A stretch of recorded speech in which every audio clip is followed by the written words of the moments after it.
Hey everybody! So this I guess would be part 2 of my bookish video. I just recorded talking about some of the books that I've read recently, and now I'm going to talk about some of my upcoming reads, hopefully. Got a baby due in about 7 weeks, so we'll see how this goes. Here's my ambitious TBR, which is to be read if you don't watch BookTube or you're not a Instabook kind of person. That's okay. I watch a lot of booktubers whose opinions I really value, and I like seeing what they've read, what they thought, and then what they plan to read. Like everybody else, it doesn't always work out, but it's nice to hear them talk about books that they plan on getting or books that they're excited about, and I thought maybe you guys would want to hear about mine. So every month, or let's be honest, it takes longer than a month for me to read a book a lot of the time. But what I've currently been working on this year is working my way through all the Stephen King books. There's a lot of them. I'm not very far along. All the Nancy Drew books, I collect them and I like to read them as I go. And it's something light, to kind of offset the Stephen King stuff. And then also I've been working my way through Alice Hoffman's books. She's always been my favorite author. Practical Magic has been my favorite book up until this point. So I wanted to read all of her works. So I've been working my way through her stuff as well. And all of these I'm reading in chronological order, or in the case of Alice Hoffman and Stephen King, publication order, from what I've been able to gather. So, hi. My next Stephen King that I plan on reading is The Stand. I think the last one I read was Night Shift or Rage. I can't remember. One of those two was the last one that I read. This is an endeavor, for sure. I haven't started it because I'm very intimidated about the size. Also, being pregnant, I'm very, very sensitive right now, so I've kind of been avoiding Mr. King for a while, just because I don't know if I can handle it right now without being a crying, sloppy mess. So, a lot of people say that this one's their favorite. I don't know much about it other than I saw the TV series when I was very young. I don't remember a lot about that either. I just remember them talking about the super flu and that wiping out the human race and the people left behind having to deal with that and all the things that ensue, and it being a battle of good versus evil, and so on and so forth. So, heard good things about it, just haven't started it yet. We'll get to it at some point. So, there's that beast. The next Nancy Drew that I have to read is The Sign of the Twisted Candles, which sounds pretty spooky compared to The Secret of the Old Clock, The Mystery at Redgate Farm, or The Secret of Red. There's a lot of secrets in these titles. Anyway, it's probably going to be your typical Nancy Drew fare. There's a mystery. She's nosy. She wants to find out what's happening. She drags her poor friends along for it. She gets caught in a precarious situation.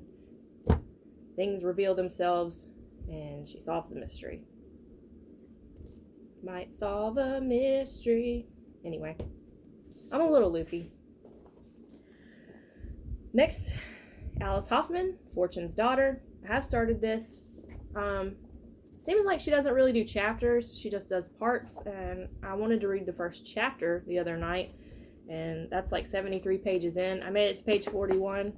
So far, so good, I guess. It seems like a lot of her other books. Very romancy, kind of, but a little bit of a supernatural element, which I like. I'm not really a full fantasy reader. I kind of like stories that have a supernatural element and you still kind of have one foot in the real world. So we'll see how this goes. The last one was White Horses, and I DNF'd that one. And I didn't like the relationship in the book. If you know about that book, you probably know what I mean. But I didn't care for it. When things started happening, I put the book down, got rid of it. Nope, not for me. So I DNF'd that one. And I'm going to give this one a try, and hopefully it'll be better. So far, going in order, the best book of hers that I've read was Property of, which was the very first one. It had kind of a Grease vibe, but much more adult, a little bit darker, kind of like The Outsiders. If you like The Outsiders, you'd probably like that, but like I said, it's much more adult, and there is darker subject matter. So if you're sensitive, you may not want to check that one out. But that was my favorite of hers so far. All right, now for a fun twist. Got my TBR jar, which I haven't updated in a while. You know, I was super good. I wrote all the books I had on little pieces of paper and put them in this jar. And then when I bought books, I would also write them on little pieces of paper and put them in this jar. But somewhere along the way, I stopped doing that. So there's no telling what's in here. And I've also gotten rid of a lot of books that I realized I'll probably never read and sold them to my used bookstore, which is Southern Bound Books, if you're local.